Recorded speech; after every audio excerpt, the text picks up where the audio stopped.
Best varicose wines చికిత్సనే పొందండి. నొప్పి లేని చికిత్స కోసం సంప్రదించండి ఎవిస్ హాస్పిటల్. నమస్కారం. కార్తీక పురాణం 17వ రోజు పారాయణలోకి వచ్చాం. ఈ అంగిరసుడు చెప్తున్నాడు, ఇది ఎవరికి చెప్పబడుతోంది? ఇది ఉద్భూత పురుషుడు ఎవరైతే ఈ స్తంభం పగిలి దీపస్తంభం పగిలి బయటకు వచ్చాడో అతనితోటి అంగిరస మహాముని చెప్తారన్నమాట. కర్మ బంధమును ముక్తిని గురించి చెప్తాను. కార్యము కారణము స్థూలము సూక్ష్మము ఈ ద్వంద్వ సంబంధమే దేహం అనబడుతుంది. నీవడిగిన ఈ విషయం పూర్వము కైలాస పర్వతంలో అందు పార్వతీదేవికి పరమేశ్వరుడు ఇట్లా తెలియజేశాడు. అదే విషయాన్ని నేను నీకు చెప్తున్నాను. ఇతర చింతన మాని, అంటే వేరే వ్యవహారం గురించి ఆలోచించకుండా శ్రద్ధగా విను, అప్పుడే నీకు అర్థమవుతుందన్నారు. నీవడిగిన ప్రశ్నకి సమాధానం ఏమిటంటే, జీవుడనగా వేరెవడూ లేడు, నీవే జీవుడవు. నేను ఎవడనంటే నేను బ్రహ్మనై ఉన్నాను, ఎందుకు సందేహం లేదు. ఉద్భూత పురుషుడు ఏమడిగాడంటే, మీరు చెప్పినట్టుగా మీరు విషయం చెప్తున్నారు, నాకు ఆ వాక్యార్థ బోధ కలగట్లేదండి, ఆ వాక్యార్థ జ్ఞానం నాకు తెలియటం లేదు. ఇప్పుడు అహం బ్రహ్మేతి, నేనే బ్రహ్మను అనే వాక్యార్థాన్ని ఎట్లా తెలుసుకోవాలి? ఈ వాక్యార్థ బోధకి హేతువైన పదార్థ జ్ఞానం నాకు తెలియటం లేదు, కాబట్టి వివరంగా చెప్పు. అహం బ్రహ్మాస్మి అంటే నేనే బ్రహ్మని అయి ఉన్నాను అనే మాట పదాలకు అర్థం తెలుస్తుంది. నేనెట్లా బ్రహ్మన్ అవుతాను? ఒకవేళ నేనే బ్రహ్మనైతే నాకు ఈ కష్టాలు ఇవన్నీ ఎందుకు, ఇలా అనిపిస్తుంది. చాలా విషయం తెలిసాక కానీ అహం బ్రహ్మాస్మి అనే తత్వబోధ ఏర్పడదు, తెలియదన్నమాట. అయితే ఆత్మ అంతఃకరణమునకు తద్వ్యాపారములకు సాక్షియు, చైతన్య రూపియు, ఆనంద రూపియు, సత్యస్వరూపము అయి ఉన్నది. ఇటు ఆత్మని నువ్వెందుకు తెలుసుకోలేదు? ఎందుకు తెలుసుకోలేం మనం? ఎప్పుడూ ఆత్మని గురించి తెలియదు మనకి. సచ్చిదానంద రూపుడు, బుద్ధికి సాక్షి అయినటువంటి వస్తువునే ఆత్మగా తెలుసుకో. ఈ దేహాదికము, ఈ శరీరం ఏదైతే ఉందో దానిని ఆత్మగా భావించకూడదు. దేహము ఘటము వలె రూపాదిమత్తుగా ఉండిన పిండము గనక ఇది ఆత్మ కాదు. ఇది కాక దేహము ఘటము వలె ఆకాశాది పంచమహాభూతముల వలన పుట్టినది కనుక ఆత్మ కాదు. ఇది చూడండి, ఘటము అనగానే ఒక కుండ ఉంది. ఈ కుండ తయారు చేయబడుతుంది. కొంత మట్టి సేకరించి అందులో ఇంకేమిటో కొద్దిగా కలిపి దాన్ని బాగా తొక్కి పదును చేసి కుండని ఆవం మీద పెట్టి, ఆవం మీద కదా ముందు దీని మీద పెట్టి కుండం చేసి, ఆ చక్రం మీద పెట్టి కుండం చేసి, ఆ కుండని ఎండబెట్టి తర్వాత కాల్చి అప్పుడు కుండ తయారవుతుంది. మానవ దేహము, మానవ శరీరం ఎట్లాంటిది? ఇది ముందుందా? లేదు. స్త్రీ పురుష సంయోగం వల్ల అండము శుక్లము రెండు కలిసిన తర్వాత అందులో జీవం పుట్టి, ఆ రెండిటి కలయిక వల్లే జీవం పుడుతుంది. క్రమంగా మొదట ఎంత ఉంటుంది? ద్రాక్ష పండు కంటే చిన్నది ఉంటుంది, బాదం గింజ కంటే చిన్నది, ఇంకా చిన్న చుక్క నుంచి బాదం గింజంతా, ద్రాక్ష పండంతా, తర్వాత ఇంకో పండంతా అట్ట అయ్యి క్రమంగా గోళ్ళు జుట్టు అన్నీ, హార్ట్ ఇటు అన్నీ గుండెతో సహా అవయవాలు ఏర్పడి మెల్లిగా పెరిగి ఓ 9 నెలలు నిండాక బయటకు వస్తుంది. చేయబడిందే కదా. కుండ ఎట్లా రకరకాల దశలు దాటి కుండ స్వరూపాన్ని పొందిందో, మానవ దేహం కూడా దశలు దాటి స్వరూపాన్ని పొందుతుంది. కాబట్టి అది జీవుడు కాదు. పంచమహాభూతాలతోటే, మట్టి అగ్నితో నీరుతోటి కుండ పుట్టింది, అవునా కాదా? కదా.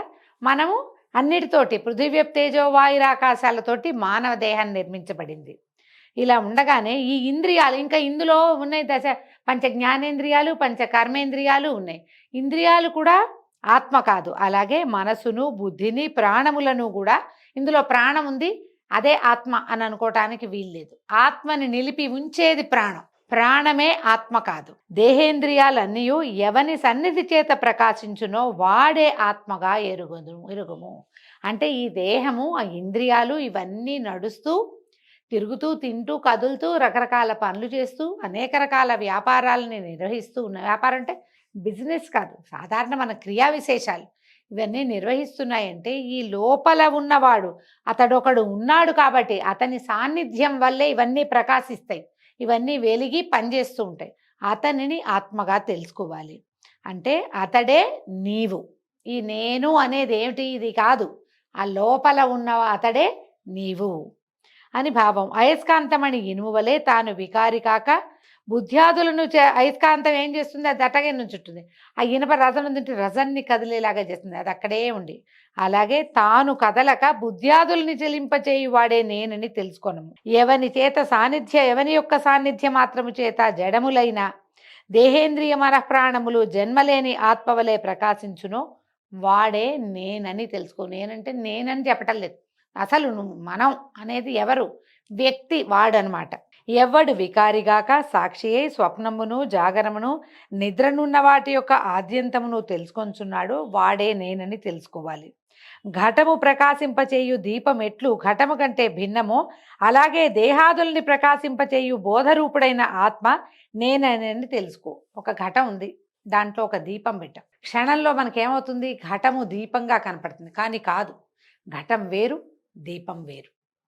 ఒక ప్రమిద ఉంది, దాంట్లో దీపం వెలిగించాం, నూనె పోసాం, ఒత్తేసాం, ప్రమిద దీపం కాదు, ప్రమిద ప్రమిదే, దీపము దీపమే. ఆ లోపల ఉన్న జ్యోతి ఉన్నప్పుడు మనకు అది మొత్తానికి దీపంగా కనపడుతుంది, కానీ కానే కాదు, ఎప్పుడైతే ఆ దీపం వెలిగిపోయిందో ఇది ప్రమిదగా మిగిలిపోతుంది.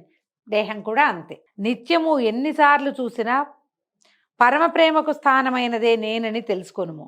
సాక్షియు బోధరూపుడు అయిన వాడే నీవని తెలుసుకో.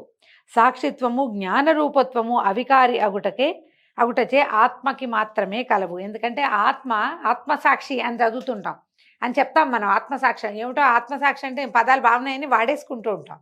ఆత్మసాక్షి అంటే అది కాదు.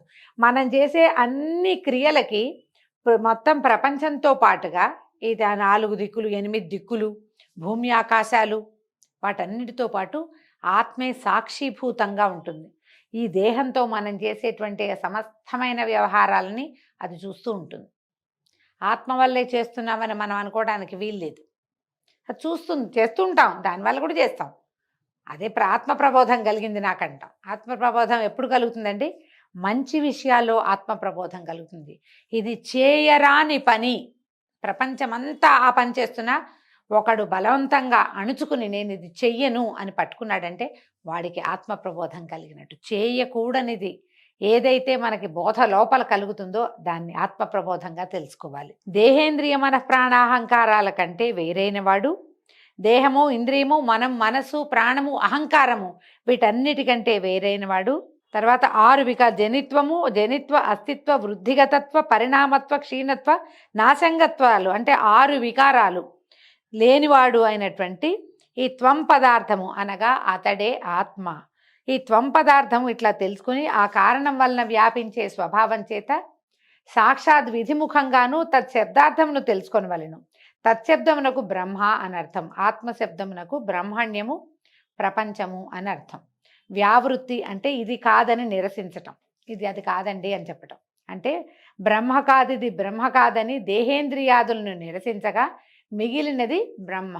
అంటే దేహం కాదు, ఇంద్రియం కాదు, ఇది ఆత్మ, అది కాదు కాదు కాదు అని చెప్తాం. కాదని ఏది చెప్పలేకపోతామో దానిని బ్రహ్మ అన్నమాట. ఆ మిగిలిందే బ్రహ్మ. సాక్షాత్ విధిముఖం అనగా సత్యజ్ఞానం అనంతం బ్రహ్మ అనే వాక్యాలు, అంటే ఇవి కొన్ని ప్రత్యేక వాక్యాలు చెప్పబడతాయండి. బ్రహ్మ సత్య జ్ఞానానంద స్వరూపుడని తెలుసుకోవాలి. అంటే ఈ భగవంతుడి తత్వం ఎట్లా తెలుస్తుంది? ముందు ఆత్మతత్వాన్ని తెలుసుకోవాలి. నేను ఈ దేహంలో ఉన్నటువంటి ఆత్మరూపిగా నేను ఉన్నాను. దేహము విడిచిన తర్వాత దేహం పోతుంది, కానీ నేను మాత్రం నిత్యంగా ఉంటాను.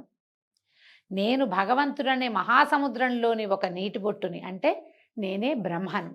ఈ విషయం తెలియటానికి ఈ మాయంతా ఛేదించుకుని ఉండాలి మనం. ఇది ఎలా కలుగుతుంది? ఈ మాయ మనం ఛేదింపరానిది. అప్పుడప్పుడు మనం ఇందులోంచి బయటికి వెళ్తాం, ఒక తాత్కాలికంగా మనకు అర్థమవుతుంది, కానీ మళ్ళీ మనల్ని మాయ కమ్మేస్తూ ఉంటుంది. ఆ మాయని ఛేదించడానికి మనం భగవన్నామ సంకీర్తన చేయాలి. తపస్సు, అవన్నీ కూడా తపస్సు, సమాధి అవంతా కూడా మనని ఈ మాయ నుంచి వేరువరచి మనం ఏమిటి, అసలు నేను ఎక్కడి వాడని అనేది మనకి ఈ బ్రహ్మతత్వాన్ని కానీ ఆత్మతత్వాన్ని కానీ తెలియజేస్తుంది. వేదములు చేత ఎవడు సర్వజ్ఞుడని, అద్భుతమైన వాడని, సంపూర్ణ శక్తివంతుడని చెప్పబడుతున్నాడో వాడే నేనని తెలుసుకో. మృత్తికాది దృష్టాంతముల చేత ఏ వస్తు జ్ఞాన సర్వజ్ఞానము కలుగునని శృతులందు చెప్పబడిందో ఆ వస్తువే బ్రహ్మ. నేను అనున్నది బ్రహ్మ అనున్నది కూడా ఒకటే అర్థాలు. వేదములందు ఎవడికి మహాద్భుతమైన తదను ప్రవిశ్య ఇత్యాది వాక్యాల చేత జీవాత్మ రూపము చేత జగవత్ ప్రవేశమును, ఆ జీవుల గురించి నియంతృత్వము చెప్పబడుతోందో అతడే బ్రహ్మ అని తెలుసుకోవాలి. ఈ ప్రకారంగా త్వము తత్ తత్ త్వం అనే పదాలు రెండు నిశ్చయించబడ్డాయి. తత్ అంటే బ్రహ్మము, త్వం అంటే నువ్వు, అంటే నీవే బ్రహ్మ. తత్వమసి అని వింటాం కదా మనం. తత్వమసి అంటే అది నీవే అయి ఉన్నావు అనే భావాన్ని చెప్పబడింది. ముందు వాక్యార్థాన్ని చెప్తాం. వాక్యార్థం ఏమిటి? అతత్వం పదాలకి ఐక్యం అని చెప్తుంది. ప్రత్యేగాత్మయే అద్వయానంద రూప పరమాత్మ, పరమాత్మయే ప్రత్యేగాత్మ. ఈ ప్రకారంగా అన్యోన్యతాదాత్మ్యం ఎప్పుడు కలుగుతుందో అప్పుడే త్వం పదానికి అర్థం బ్రహ్మ కాదనే భ్రాంతి నశిస్తుంది. తాదాత్మ్యము అంటే అదే ఇది అని అర్థం. ఐక్యం, తాదాత్మ్యాన్ని పొందారు అని చెప్తారు. పదం బాగుందని వాడుకుంటూ ఉంటామండి మనం. ఈ తాదాత్మ్యం అంటే ఏంటి? అది ఇది ఒకటే, కలిసిపోవటాన్ని తాదాత్మ్యం అంటారు. ఈ తవమసి అంటే తత్వమసి ఈ వాక్యానికి తాదాత్మ్యం చెప్పాలి. అప్పుడు వాక్యార్థాలమైనటువంటి కించిజ్ఞత్వము, సర్వజ్ఞత్వము, విశిష్టులైన జీవేశ్వరులను వదిలి లక్ష్యార్థములైన ఆత్మలనే గ్రహించని ఎడల తాదాత్మ్యము సిద్ధించును. ముఖ్యార్థానికి బాధ కలిగినప్పుడు లక్షణావృత్తిని ఆశ్రయించాలి. ఈ లక్షణావృత్తి 3 రకాలుగా ఉంటుంది. ఇందులో ఏమిటి? భాగ లక్షణం అంటే కొంతను విడిచి కొంత వదిలేసి కొంత తీసుకోవడాన్ని భాగ లక్షణం అంటారు. తత్వమసి యందు సర్వజ్ఞత్వ కించిజ్ఞత్వాలని వదిలి కేవలము జ్ఞానాత్వత్వాన్ని మాత్రమే గ్రహిస్తే గనక అభేదం సంభవిస్తుంది. తత్ అది, త్వం నీవు, అసి అన్ని బ్రహ్మ అంటే ఏమిటి? నువ్వు బ్రహ్మవయ్యావు అని అర్థం. కాబట్టి కొన్ని ప్రదేశాల్లో ఇలాంటి బోధ చేయబడుతుంది. నేను బ్రహ్మని అనే వాక్యార్థ బోధ స్థిరపడే వరకు ఏం చేయాలి? నేనే అది, నేను భగవంతుని యొక్క స్వరూపాన్ని, ఆయనలోని కొంత భాగాన్ని అని అర్థం అవ్వాలంటే మాట్లాడుకుంటే అర్థం కాదు దీనికి. ఇది వాక్యార్థ బోధ స్థిరపడే వరకు శమదమాది సాధన సంపన్నుడై శ్రవణ మననాదులను ఆచరించాలి. శమము దమము కావాలి, శాంతంగా ఉండాలి, కొన్ని విధానాల్ని ఆశ్రయించాలి. తర్వాత శ్రవణము మననము, మంచి విషయాలు విని మననం మళ్ళీ మళ్ళీ వాటిని తలుచుకోవాలి. మళ్ళీ మళ్ళీ వినడం కాదండి. మనం ఏం చేస్తామంటే ఏవైనా బోధలు విన్నప్పుడు ఇప్పుడు వచ్చింది అవకాశం ఉంది కాబట్టి ఆ ఫోన్ ఆన్ చేసుకుని మళ్ళీ మళ్ళీ మళ్ళీ మళ్ళీ మళ్ళీ మళ్ళీ అదే వింటాం. కాదు, అలా వింటే నీకేదో తెలుస్తుంది అనుకోవద్దు. ఎప్పుడు కూడా ఏదైనా విన్నదాన్ని గురించి మననం జ్ఞాపకం చేసుకోవాలి, దాని మీద పునరాలోచన చేయాలి. అప్పుడు వాక్యార్థ బోధ స్థిరపడుతుంది. లేకపోతే విన్నప్పుడు అర్థమైనట్టే ఉంటుంది, వింటూ ఉంటే వాహా అద్భుతంగా ఉంటుంది. కొన్ని గంటలు అయిన తర్వాత ఒక నిద్ర తీసి లేచాక అదేమిటి అంటే ఏమీ ఉండదు. ఆ విషయం ఉండాలంటే ఏం చేయాలి? మననం చేయాలి, జ్ఞాపకం చేసుకోవాలి, దాని గురించి మాట్లాడుకోవాలి. అది ఉంటేనే మనకి వేదాంతము అర్థమవుతుంది. ఇవాళ విని వదిలేస్తే రేపటికి జ్ఞాపకమే. ఏదో చెప్పారండి బాగుంది వినడానికి, అదేమిటో మనకు తెలియదు. ఎప్పుడు గుర్తుంటుంది? ఆవు నెమరు వేసుకున్నట్టుగా. ఆవులు చూడండి ఎప్పుడో తినేస్తాయి గడ్డి, తర్వాత దాన్ని బయటికి తెచ్చి నవ్వులుతూ ఉంటాయి. అప్పుడు ఈ తిన్న ఆహారం తాలూకు రసము దానికి వంట పడుతుందట పశువుకి. మనుషులకి ఎప్పుడు వంట పడుతుంది? మనం ఏదైనా వింటే దాని మీద మళ్ళీ మళ్ళీ జ్ఞాపకం చేసుకుని ఓ ఇది చెప్పారు, ఇది ఫలానా. అప్పుడు మనకి ఏదైనా విషయం కనపడినప్పుడు ఓ ఇది చెప్పింది అదేనని జ్ఞాపకం వస్తుంది. ఇది అవసరం. ఇప్పుడు ఎప్పుడు శృతి వలన గురు కటాక్షము చేత తాదాత్మ్య బోధ స్థిరపడుతుందో అప్పుడు సంసార మూలమును అంతము చేయును. అంత సంసార మూలం అంతా ఈ పిచ్చి మనకి. మనం ఏం చేస్తాం? 30 తరాలకు సరిపడా సంపాదించాలి, ముందు తరాలకి కావాలి, అదేదో కావాలి, దీని తర్వాత కావాలి, ఎప్పటికీ మన పేరు శాశ్వతంగా భూమి మీద ఉండిపోవాలి, ఇదంతా నేనే, ఇదంతా నాది, అయ్యో నేను లేకపోతే ఏమవుతుంది, నేను లేకపోతే ఇదంతా ఏమైపోతుందో, రేపటికి ఎల్లుండికి తినడానికి దాచిపెట్టుకోవటము, ఎక్కడైనా పాతి పెట్టటము, ఇవన్నీ కూడా సంసార తాపత్రయం. అది ఎప్పుడు నశిస్తుంది? ఈ తాదాత్మ్య బోధ వల్ల, అది శృతి వల్ల. అంటే బాగా వినడము, వేదార్థ బోధ తత్వార్థ బోధ వినడము, గురు కటాక్షము, వాటి వల్లే తాదాత్మ్య బోధ స్థిరపడుతుంది. అప్పుడు ఈ సంసారేచ్ఛ, ఈ సంసార తాపత్రయము తగ్గుతుంది. కొంతకాలం మాత్రము ప్రారబ్ధ కర్మని అనుభవించి ప్రారబ్ధ క్షయం అయిన తర్వాత మనం ప్రారబ్ధం ఏదైతే కర్మలు మొదలు పెట్టామో అవన్నీ నశించాలి. ముందు నశించిన తర్వాత పునరావృత్తి రహితమైన మోక్షపదం ఉంది, నిరతిదయ సుఖానందంతో ఉంటారు. కాబట్టి ముందు చిత్తశుద్ధి కోసం కర్మలు చేయవలెను. ఆ కర్మ విధినంతయు గురువు వలన తెలుసుకొని చేసి తత్ఫలాన్ని భగవంతుడికే సమర్పించి విగత పాపుడై తర్వాత ఆ పుణ్యం చేత మంచి జన్మనెత్తి శ్రవణాదులని అభ్యసించి, అంటే శ్రవణము మననము నిధిధ్యాసనము ఇవన్నీ చేయాలన్నమాట. అవన్నీ అభ్యసించి విజ్ఞాని అయి కర్మబంధాన్ని తెంచుకొని మోక్షాన్ని పొందుతారు. ఇందుకు సందేహం లేదని అంగిరస మునీశ్వరుడు ఇట్లా చెప్పగా విని ఇంకా అడిగాడట ఉద్భూత పురుషుడు. ఏం అడిగాడో రేపు ఉదయం తెలుసుకుందామండి. ఈ రోజుతో 17వ రోజు పారాయణ పూర్తయింది. రేపు ఉదయం కలుసుకుందాం. నమస్కారం.